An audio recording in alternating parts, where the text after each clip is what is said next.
So can you see me? Can you all hear me? Yeah? Okay, good. So good morning. I mean, isn't this amazing? On November 8th, 2018, we're here in Zwolle at ArtEZ, and we're going to do something amazing. We're going to explore the concept of home from various disciplines, various places in life and in the world.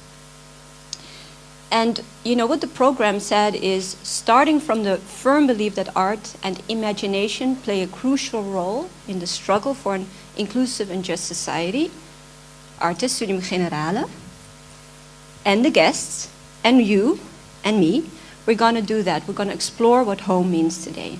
And the central question will be that we ask, how can you approach and welcome the other? Well, that's a very, very big concept, and I think it's great that we start very small, from the core of what home or not home is, and then expand that to bigger, bigger, bigger, bigger, until we can look at it from maybe even a global perspective or environmental. So that's, I think, the exercise today at Studium Generale.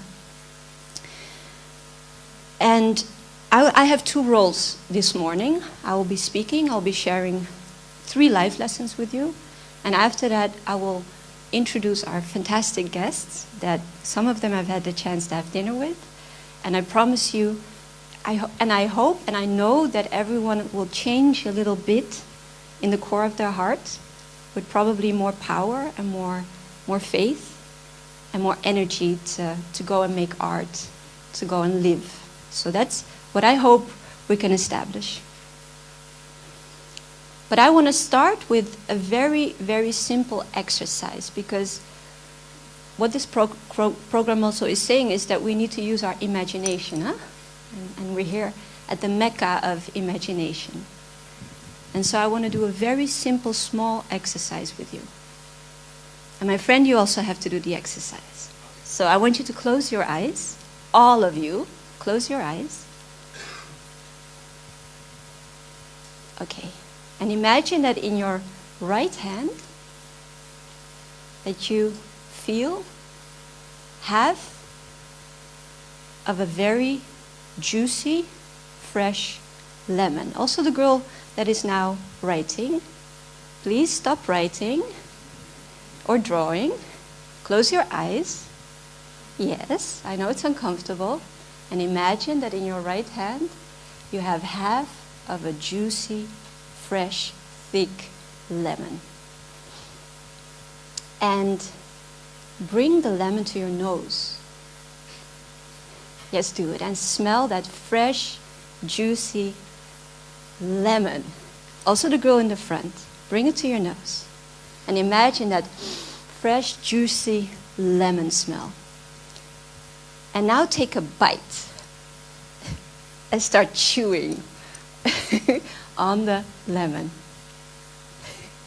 And you probably experience a sensation in your body.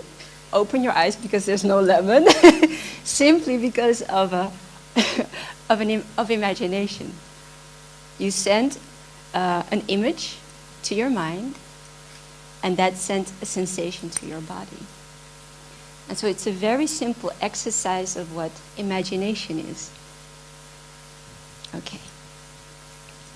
So be responsible with what you project in your mind.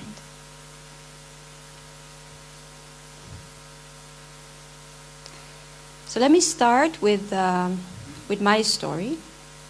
My name is Rajae El Mouhandiz. And Rajae means stronger than hope, in between of will and hope. And they call me a creative, they call me a musical pioneer, and I am a North African, I am an immigrant, I am a Muslim, and I am a European, and I belong to the world. And so I want to share these 3 life lessons with you. And the reason why I want to do that is because I hope that somewhere out there, someone who's here, or maybe watching through the live stream, who might be the next poet, Rumi, or Feiruz, or Van Gogh, or Banksy, or whoever they want to be. And they might have a similar background as I do, and they might not. And I hope that all of you will decide to use art as something that inspires you or as a life rope, and to go for it. It could be any one of you. And you're in the Mecca, you're at ArtEZ. So what I really want to instill in you is the commitment to your art. So here's the first lesson. You got to know your past, because you can only determine your future if you know where you come from. I was born in Rajae. It's a coastal northern town in Morocco, close to Spain. And when I was 9 months old, we moved to Amsterdam.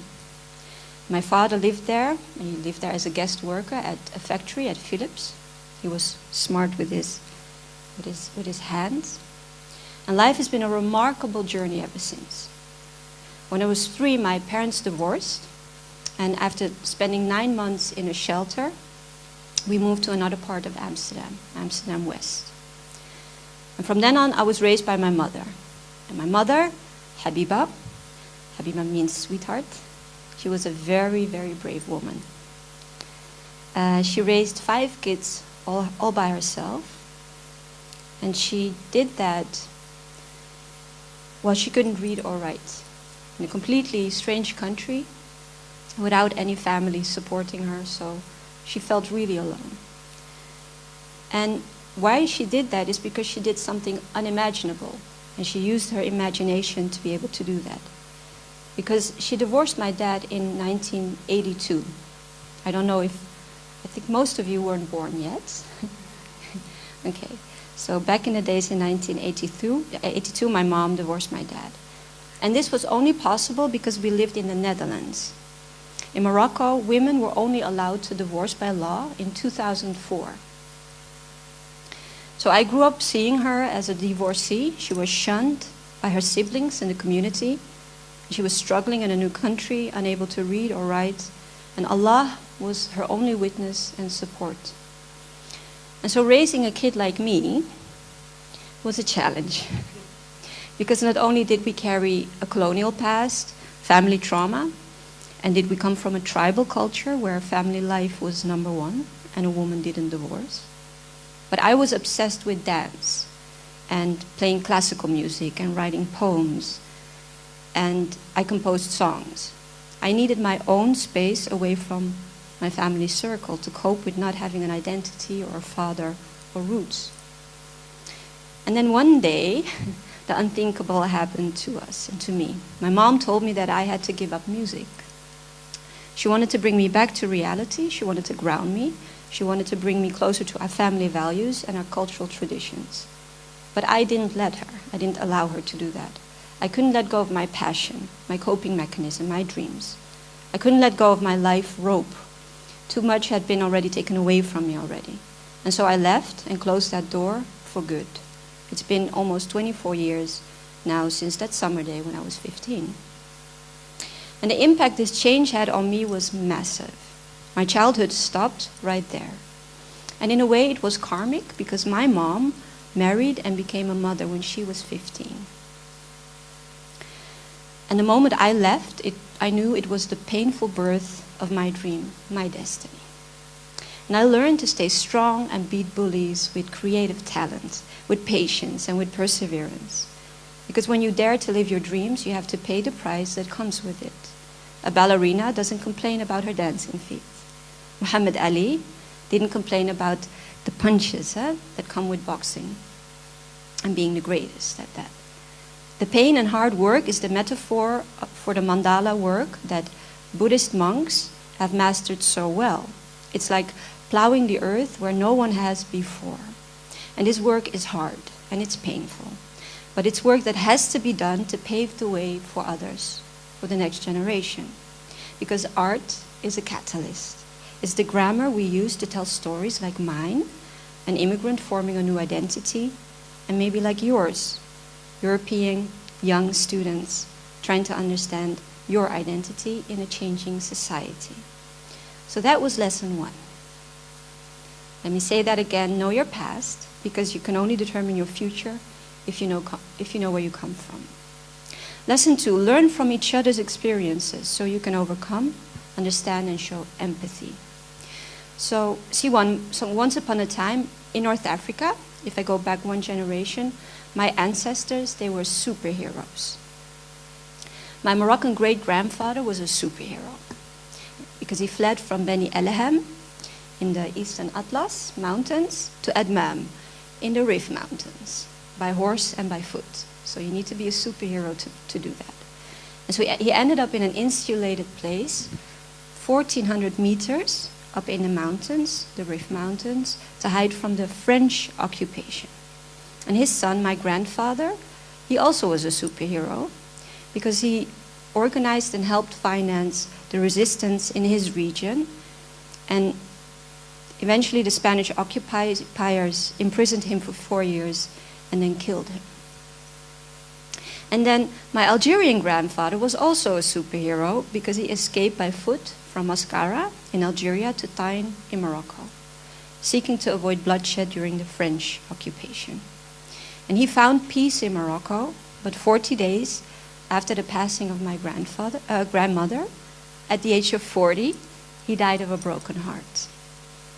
And both my father and my mother never overcame the loss of their parents. So in knowing that, how can I, knowing what had happened to them and what they have lost, hold anything against my parents?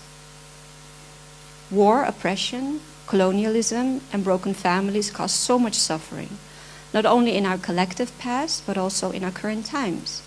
And if we do not learn from our past and each other's experiences, this will continue to happen in our children's future. So that's lesson 2. Learn from each other's experience so you can overcome, understand, and show empathy. Because you otherwise only see half of the story. And then lesson 3.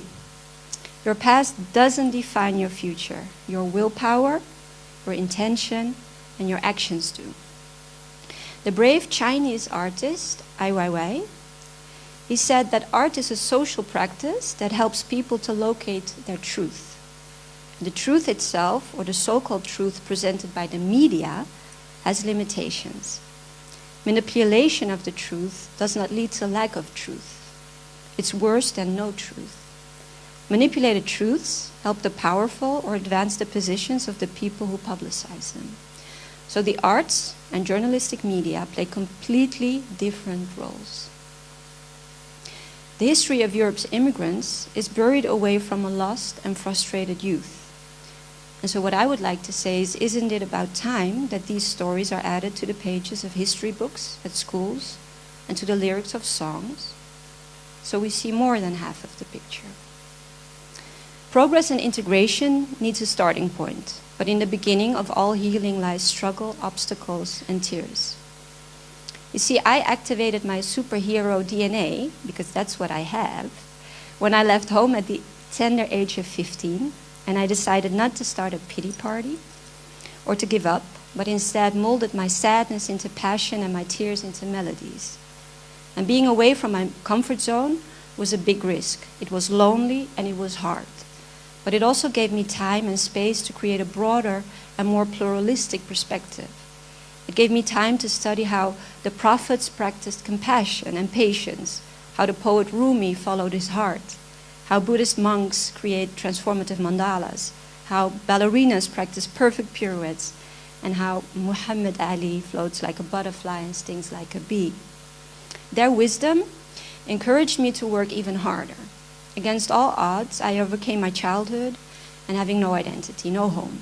And against all odds, I studied music and developed a skill set, a support network, and at 25 years old, I started my own record label, Truth Seeker Records. And looking back now at 39, because I do a lot of stuff, you can find it online, but I could have become a drug addict. I could have become homeless, or a prostitute, or a teen mom, repeating maybe history. But instead, one day at a time, God and good people groomed me, and they helped me grow a thick skin, because that's what I needed to learn. And they cleared the way for me to blaze forward and to take up space. And for that, I will always be grateful. And my dream is that all of you sit down for a moment, not now, but maybe another day or next week or in a few months, and sit down for a moment and ask the person sitting next to you, maybe your friends or your colleagues or your parents or your grandparents, about the struggles and wars that they had to overcome And I hope that when you think about your own struggle in life, small or big, that you can see how far you have already come with sheer willpower. We are all brave, and we all hide tears, and with music and art we are able to rewrite our hybrid global identities. And so to conclude, my superhero story is imagination is where it all starts.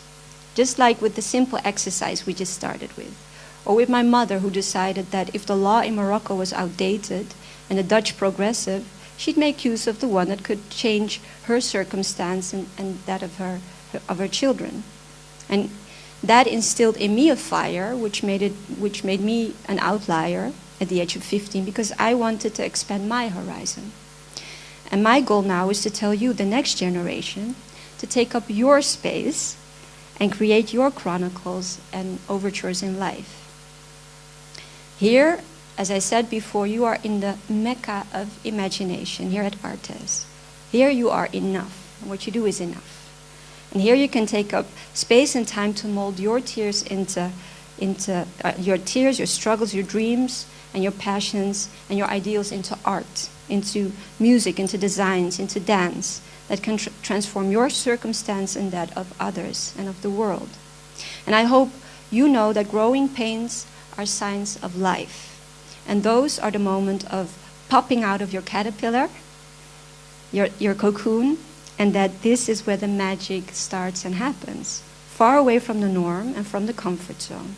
So rock on, be different, draw a circle where society draws a square, be brave, and be a nice human. Thank you very much.